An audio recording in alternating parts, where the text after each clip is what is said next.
या ठिकाणी उमापूर येथे जो नारळी सप्ताह होत आहे, या सप्ताहाच्या निमित्ताने या उमापूर परिसरातील सर्व पंचकृषीमध्ये एक नवचैतन्य या ठिकाणी निर्माण झालेलं आहे.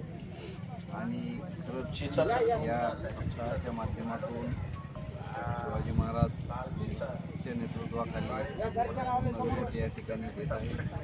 आणि अतिशय सुंदर असं उमापूरकरांनी नियोजन या ठिकाणी केलेलं आहे. पाठीमागं या ठिकाणी निसर्गाने पाऊस आला होता.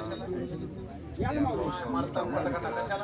येथील सर्व जे प्रमुख असतील, किरण आहे सरपंच असतील, मॅजिक बापू आवटी असतील, यांच्या सर्व नेतृत्वाखाली आवटी दादा असतील, यांनी सर्व अतिशय व्यवस्थित असं नियोजन या ठिकाणी केलेलं आहे. आणि असे सप्ताह वारंवार या ठिकाणी झाले पाहिजेत, जेणेकरून आपली जी हिंदू संस्कृती आहे त्या हिंदू संस्कृतीला त्या ठिकाणी हे होईल आणि वातावरण एक हिंदूमय होऊन जाईल. आणि अतिशय मोहक असं वातावरण आहे. या ठिकाणी RPI तालुका अध्यक्ष किशोर कांडेकर आणि परिवारातर्फे मी आपल्याला सर्व शुभेच्छा देतो. धन्यवाद.